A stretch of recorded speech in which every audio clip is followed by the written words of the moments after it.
Guys welcome to my channel brain classes. तो आज हम डिस्कशन करेंगे ज्योग्राफी सेक्शन के कुछ इम्पोर्टेंट क्वेश्चन जो आपके आने वाले किसी भी एग्ज़ाम, रेलवे का एग्ज़ाम हो, एसएससी का एग्ज़ाम हो, स्टेट में कहीं भी एग्ज़ाम जहां पर ज्योग्राफी सेक्शन पूछा जाता है वहां पर प्रीवियस ईयर आए हुए क्वेश्चन को डिस्कशन करेंगे।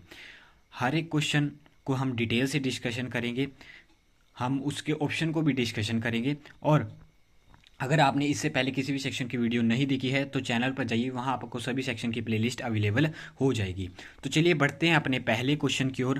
पहला क्वेश्चन कहता है हमारे पास कि the gulf of Mannar is situated along the coast of. ये आपके पास पहले क्वेश्चन पूछे जा चुके हैं किसी ना किसी पेपर में।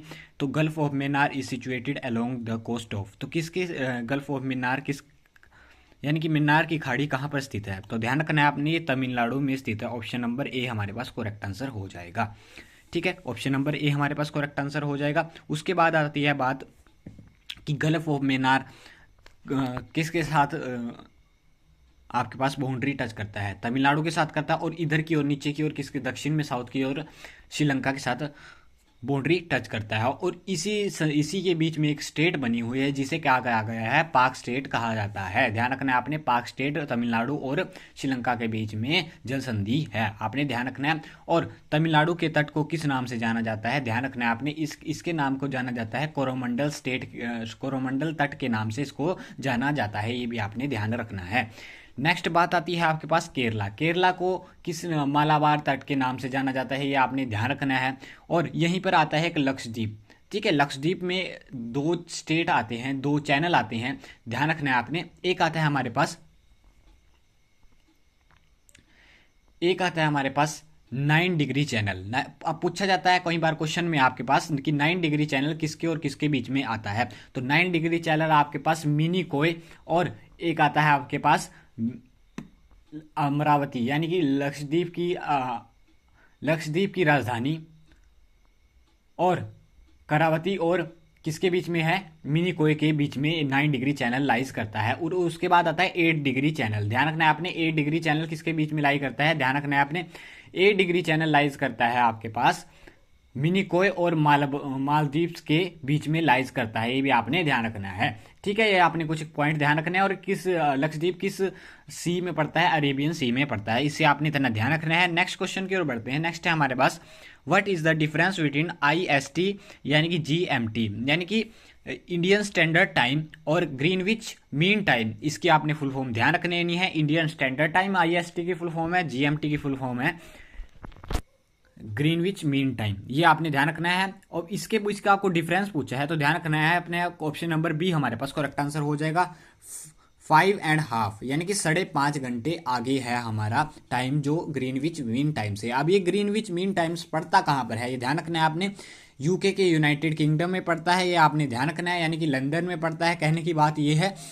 और बात आता है आपके पास ग्रीनविच जो देशांतर है, 0 डिग्री देशांतर है, वह कहाँ कहाँ से होकर गुजरती है? ध्यान रखना है आपने, एक तो ग्रीनलैंड से होकर गुजरती है, नॉर्वेनियन सागल व ब्रिटेन से गुजरती है, स्पेन से गुजरती है, अल्जीरिया से गुजरती है, फ्रांस से गुजरती है, माले से गुजरती है, आपने ध्यान रखना है, घाना और दक्षिण अटलांटिक समुद्र से गुजरती है। ये कुछ आपको स्टेट बता दिए हैं। अब एक इसको किस में बांटा गया है? पूरे ग्लोब को हमारे पास 24 लाइनों में बांटा गया है, यानी कि 24 ग्रिड्स में बांटा गया है। ये भी आपने ध्यान रखना है, यानी कि 24 समय जोन में बांटा गया है, टाइम जोन में बांटा गया है। और हर एक के बीच का डिफरेंस 15 डिग्री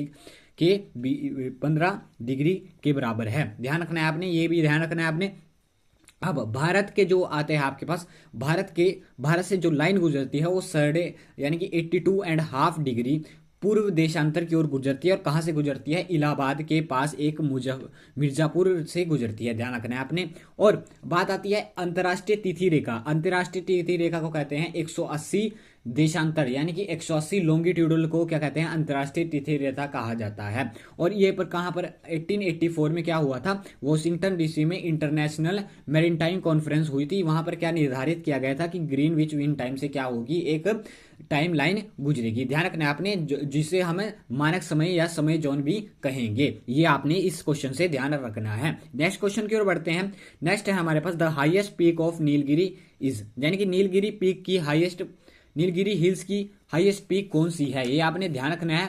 इसकी जो हाईएस्ट पीक है उसे कहा गया है हमारे पास, ध्यान रखना है आपने, नीलगिरी की जो हाईएस्ट पीक है वो है हमारे पास डोडा बीटा। ऑप्शन नंबर बी हमारे पास करेक्ट आंसर हो जाएगा। अगर आपको मेरी एक्सप्लेनेशन पसंद आ रही है, जिस भी एग्जाम की तैयारी कर रहे हैं, तो वो वीडियो को ज़्यादा से ज़्यादा ले कीजिए, चैनल को सब्सक्राइब कीजिए।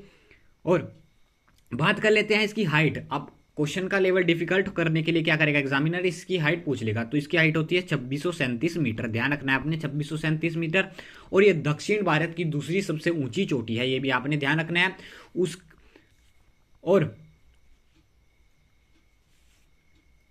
और बात आती है दक्षिण भारत की पहली चोटी कौन सी है सबसे ऊंची, तो ध्यान रखना है आपने, वो होती है हमारे पास अन्नामुलई की पहाड़ियों में। ध्यान रखना है, अन्नामुलई की पहाड़ियों में दक्षिण भारत की सबसे ऊंची चोटी, जिसे एनामुदु, ये है एनामुदु, एनामुदु कहा जाता है। और इसकी ऊंचाई है हमारे पास, सिर्फ ये थोड़ी सी ऊंची है उससे, ये है 2695 मीटर। ध्यान रखना है 2695 मीटर ये इसकी हाइट है, और इसकी 2637 मीटर हाइट है, ये भी आपने ध्यान रखना है। बात आती है कब, अब हिल्स के बारे में डिस्कशन कर लेते हैं थोड़ा थोड़ा हिल्स के बारे में। विंध्याचल का पठार जो झारखंड में है, यानी कि विंध्याचल पर्वत श्रृंखला, ये क्या करती है हमारे पास, उत्तर भारत को दक्षिण भारत से अलग करती है। ये आपने पॉइंट ध्यान रखना है, पूछा जा चुका है ये क्वेश्चन, और आने वाले एग्जाम में भी पूछा जा सकता है। अरावली पहाड़ियां आती हैं, जो कहाँ मैक्सिमम कहाँ पर पाई जाती है, राजस्थान में पाई जाती है। इसकी सबसे ऊंची चोटी है हमारे पास माउंट आबू में गुरु शिखर, जिसकी हाइट है 1722 मीटर, ये भी आपने ध्यान रखना है। और इसमें एक लूनी नदी पड़ती है, जो रण के कच्छ में क्या गायब हो जाती है। ध्यान रखना है आपने, रण के कच्छ में गायब हो जाती है, और इसे ही कहा जाता है, इस ऐसी सी रिवर को जो लुप्त हो जाती है थोड़े समय के बाद, उसे कहा जाता है इम्फेरेमल कहते हैं, इम्फेरेमल कहा जाता है। ये भी क्वेश्चन पूछा गया है, विच रिवर इज कोल्ड इम्फेरेबल, तो उसमें ऑप्शन दिया जाता है नर्मदा, लूनी, तो आपने लूनी सही ऑप्शन करके आना है वहां पे, ये भी आपने ध्यान रखना है। उसके बाद आता है आपके पास सतपुड़ा पहाड़ी। सतपुड़ा पहाड़ी मध्य प्रदेश में लाई करती है, और इसकी सबसे ऊंची चोटी है हमारे पास धूपगढ़ी, ये भी आपने ध्यान रखना है। और इन पहाड़ियों से क्या ताप्ती नदी निकलती है, ये भी आपने क्वेश्चन ध्यान रखना है। नेक्स्ट क्वेश्चन की ओर बढ़ते हैं।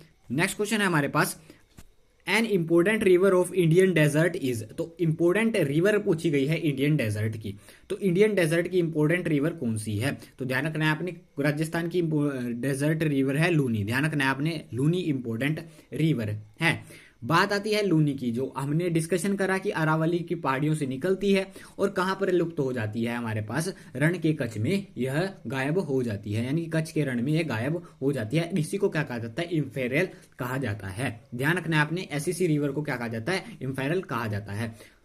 अब बात आती है हमारे पास, ऑप्शन में दिया गया है नर्मदा नदी। नर्मदा नदी कहां से निकलती है, ध्यान रखना है आपने, मेकाल पहाड़ियों की सर्वोच्च श्रृंखला, मेकाल पठार छत्तीसगढ़ में स्थित है, मेकाल पठार, ये क्वेश्चन ध्यान रखना है आपने। यहां पर एक अमरकंटक पहाड़ी पाई जाती है, अमरकंटक पहाड़ी पाई जाती है, उसमें क्या होगा हमारे पास, उसमें से क्या होगा, उसके पश्चिम ओर से नर्मदा नदी निकलती है, ये आपने ध्यान रखना है। और उत्तर की ओर से क्या कौन सी नदी निकलती है, सोन नदी निकलती है, ये भी आपने पॉइंट ध्यान रख देना है। उसके बाद आती है दक्षिण की तरफ से महानदी निकलती है, दक्षिण की तरफ से कौन सी नदी निकलती है, महानदी निकलती है। ठीक है, यह भी आपने ध्यान रखने हैं कुछ पॉइंट। ठीक है, अब बात कर लेते हैं नेक्स्ट क्वेश्चन की ओर बढ़ते हैं। इससे आपने इतना ध्यान रखना है, अब नीचे कमेंट सेक्शन में आपने बताना है कि कृष्णा नदी कहां से निकलती है, ये भी आपने नीचे कमेंट सेक्शन में बताना है, क्योंकि इससे आपकी तैयारी एक अच्छी लेवल हो जाएगी और आपको लॉन्ग टर्म तक याद रहेगा कोई भी चीज। नेक्स्ट क्वेश्चन है हमारे पास, Kaziranga national park is famous for, जो काजीरंगा नेशनल पार्क किसके लिए फेमस है, ध्यान रखना है आपने। जो काजीरंगा नेशनल पार्क है ये हमारे पास एक सींग वाले गांडे के लिए प्रसिद्ध है, यानी कि गैंडे के लिए प्रसिद्ध है, राइनोज के लिए प्रसिद्ध है। ऑप्शन नंबर ए हमारे पास करेक्ट आंसर हो जाएगा। अब बात आती है Kaziranga national park. Kaziranga national park कहां पर स्थित है, ध्यान रखना है आपने। काजीरंगा नेशनल पार्क वैसे तो सभी को पता होगा, क्योंकि ये क्वेश्चन काफी बार पूछा जा चुका है पेपरों में। तो ये कहां पर स्थित है, ध्यान रखना है आपने, हमारे पास असम में स्थित है काजीरंगा नेशनल पार्क। तो बात आती है कि सबसे पहला प्रथम नेशनल पार्क कौन सा है। ध्यान रखना है आपने, जिम्स कॉर्बेट नेशनल पार्क हमारा प्रथम नेशनल पार्क है जो उत्तराखंड में स्थित है। ध्यान रखना है आपने, और इसका पुराना नाम हेलीज नेशनल पार्क था, और इस कब स्थापित किया गया था, 1935 में इसको स्थापित किया गया था। उसके बाद आता है हमारे पास सबसे ज्यादा सर्वाधिक जो हमारे पास नेशनल पार्क है वो है हमारे पास 11 नेशनल पार्क मध्य प्रदेश में, ये अब आपने ध्यान रखना है, और इसे टाइगर स्टेट भी कहा जाता है। भारत का सबसे बड़ा राष्ट्रीय उद्यान जम्मू कश्मीर के लेह लद्दाख में है, जहां जिसे क्या कहा जाता है, हेमिस नेशनल पार्क कहा जाता है। इसका आपसे क्या पूछा जाए, एरिया पूछा जा सकता है 3,050 वर्ग किलोमीटर। ध्यान रखना है, वर्ग किलोमीटर, ध्यान रखना है आपने, 3550 वर्ग किलोमीटर इसका एरिया है। भारत का बाघ अभ्यारण्य नागार्जुन सागर बाघ है। सबसे बड़ा बाघ अभ्यारण्य कौन सा है, नागार्जुन सागर बाघ है, जो आंध्र प्रदेश में स्थित है। ध्यान रखना है आपने। और बर्डमैन किसको कहा जाता है, सलीम अली को कहा जाता है, और इनके नाम से क्या है, जम्मू कश्मीर में एक श्रीनगर में सलीम अली राष्ट्रीय उद्यान स्थित है, ये भी आपने ध्यान रखना है। और जिम्स कॉर्बेट नेशनल पार्क के साथ कौन सी नदी बहती है, ये आपने क्वेश्चन ध्यान रखना है। इसके साथ रामगंगा नदी बहती है, ये भी क्वेश्चन आपने ध्यान रखना है। हर एक क्वेश्चन को हम डिटेल से देखने की कोशिश करेंगे।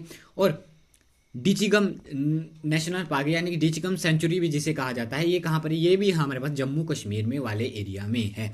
इसको क्या कहता है, कश्मीरी महामृग यानी कि स्टैंग, कश्मीरी महामृग पाया जाता है। ध्यान रखना है आपने, ये भी आपने कुछ क्वेश्चन ध्यान रखने हैं, इससे इतना आपने क्वेश्चन ध्यान रखना है। नेक्स्ट क्वेश्चन की ओर बढ़ते हैं। नेक्स्ट है हमारे पास साइलेंट वैली ऑफ केरला।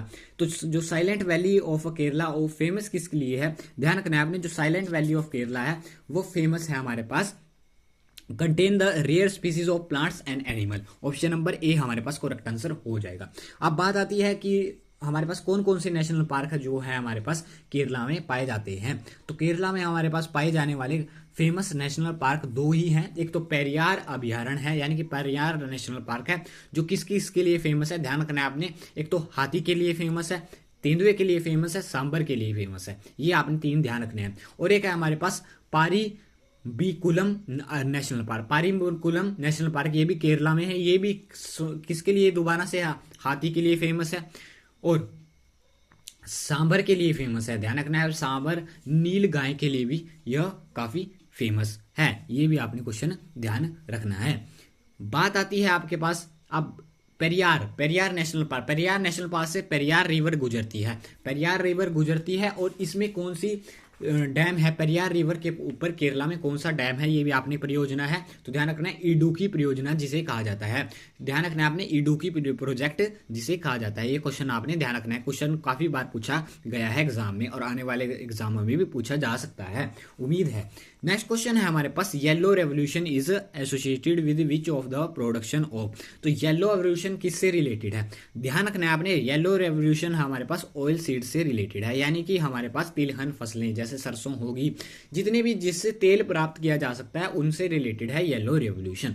सबसे पहले क्या हुआ था, हरित क्रांति की शुरुआत हुई थी विश्व में। उसके जो विश्व के जनक थे उसे नॉर्मन ई बोरलॉग कहा गया था, क्योंकि इन्होंने क्या किया था, बेहतर क्वालिटी के सीड्स को इंट्रोड्यूस करवाया था। ध्यान रखना आपने, इस एक क्वेश्चन पूछा गया है एग्जाम में कि better quality seeds provide which of the following man के द्वारा, यानी कि किसके द्वारा प्रोवाइड किए गए थे, ध्यान रखना है, नॉर्मन ई बोरलॉग के द्वारा ये प्रोवाइड किए गए थे। और भारत में हरित क्रांति की शुरुआत की गई थी, इन्होंने विश्व में की थी, भारत में किसने की थी, डॉक्टर MS स्वामीनाथन के द्वारा की गई थी। ठीक है, खाद्य से रिलेटेड, श्वेत क्रांति दूध से रिलेटेड थी, जिसे क्या कहा गया था, ऑपरेशन फ्लड भी इसके टाइम में चलाया गया था। नेक्स्ट क्वेश्चन हमारे पास, नीली क्रांति मत्स्य प्रजनन से रिलेटेड है, भूरी क्रांति उर्वरक से रिलेटेड है, ये हम काफी बार डिस्कशन कर चुके हैं। अब बात आती है, हम डिस्कशन कर लेते हैं हम कल्चर के बारे में, यानी कि किस कल्चर को। अब बात आती है सेरिकल्चर, एक टर्म होती है सेरिकल्चर, यानी कि ये वन वर्ड सब्स्टिट्यूशन में पूछा जाती है इंग्लिश के वर्ड में। सेरिकल्चर ये किसके पालन को कहा जाता है, रेशम कीट पालन को कहा जाता है। ध्यान रखना आपने, न कि रेयन पालन के नाम को भी कहा जाता है। नेक्स्ट है एपीकल्चर किसको कहा जाता है, इंपोर्टेंट टर्म है, मधुमक्खी के पालन को कहा जाता है। और फिश कल्चर कहा जाता है हमारे पास, फिशिकल्चर मत्स्य पालन को कहा जाता है। फ्लोरिकल्चर कहा जाता है, फूलों का उत्पादन को कहा जाता है। वर्मी कल्चर कहा जाता है, कीड़े पालन को कहा जाता है। और खेती को कहा जाता है विटीकल्चर। ध्यान रखना है, विटीकल्चर अंगूरों की खादी को कहा जाता है। हॉर्टिकल्चर बागवानी को कहा जाता है। ये आपने कुछ टर्म ध्यान रखनी है, ये कृषि से रिलेटेड टर्म है, यानी कि इनको वन वर्ड सिचुएशन में पूछा जा सकता है और आपके ज्योग्राफी सेक्शन में भी पूछा जा सकता है। तो ये हमने डिस्कशन करे कुछ इंपॉर्टेंट क्वेश्चन जो आपके प्रीवियस एग्जाम में पूछे गए हैं। अगर आपको वीडियो इन्फॉर्मेटिव लगी है तो वीडियो को लाइक कीजिए, चैनल बनने हैं तो चैनल को सब्सक्राइब कीजिए। मिलते रहेंगे ऐसे ही नेक्स्ट वीडियो में।